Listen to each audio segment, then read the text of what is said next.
The country. And if you've just woken up and tuned in, it is a very, very good morning to you. We were hoping to be a lot further on in the counting, but it seems that the IEC have stopped at 58% of the counting, and it hasn't moved much this evening, well, throughout the evening and the early hours of this morning. So we're watching it very, very closely. I just want to give you a quick glimpse into what's happening in KZN, and this, of course, was what Jade was talking about, and these are the race for votes. And you heard the prediction there from the representative in Phoenix saying that they believe the ANC are not going to get the outright majority, and again, it's going to be one of those. So here's the race for votes, and this is just what it looks like currently in KwaZulu-Natal. You can see there that the ANC have got 42% of the vote so far, the IFP 24.8%, the DA 12.15%, and the EFF, I think, from what I'm looking at, it looks like 6.71.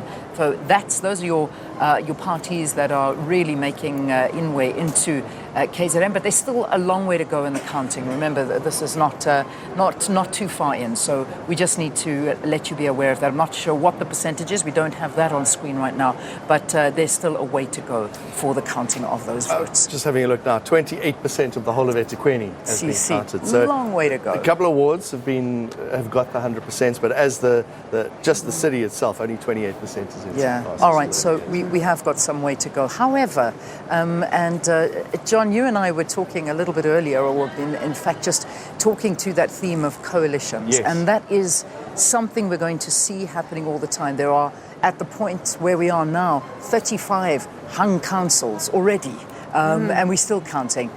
Professor Susan Booysen is with us. I mean, just analysing coalitions is what you do. You have an entire book about this. So it is something that is the way and the future of South African governance. But from looking this year now, with these results coming out already, I mean, they're just coalitions growing everywhere. Talk to us. What are we looking at here? You know, from 2000 on, in all local elections, we've had a good between about 27 and 33 coalition councils around South Africa. And the difference, of course, the last time around was the big metros getting added. But the total tally the last time around, 2016, was 27. But already we're way above that now. And I wouldn't be surprised if overall we move well over 40 in total in the country.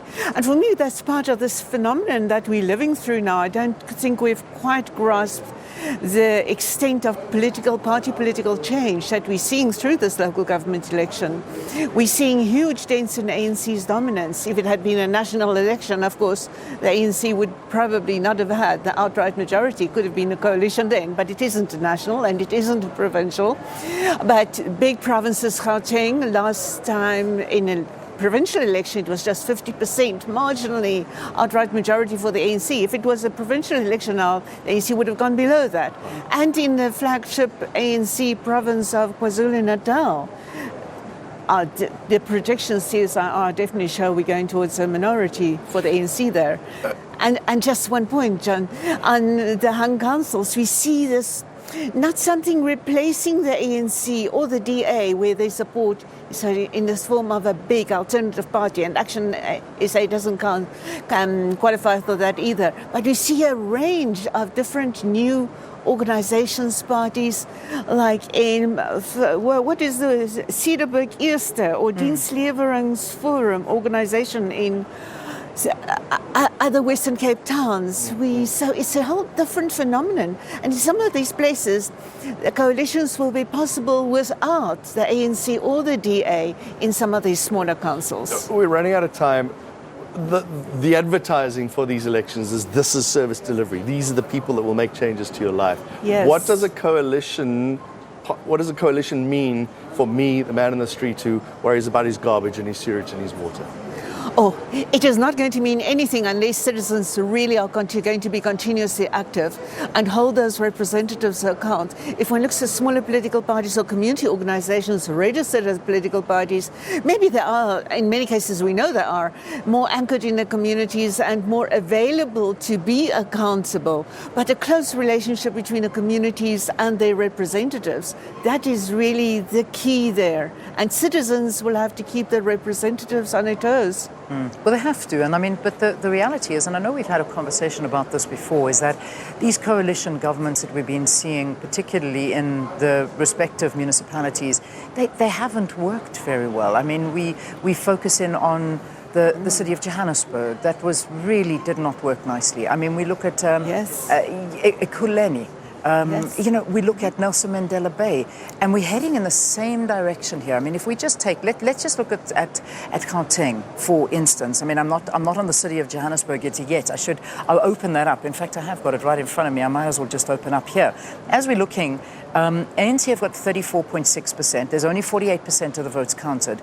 DA 25.5%, and you know, the other parties. So nobody is an outright majority winner here. City of Johannesburg, you've got Action SA sitting at 16.6% of the vote. So there's got to be coalitions. The EFF is also having a presence there. I haven't got their result up in front of me here. 11.7%. So, you know, if you sit adding these results together, you know, either way, there's no majority winner. You have to bring the smaller guys in. Yes. How does this work? It didn't work previously. How can it work now?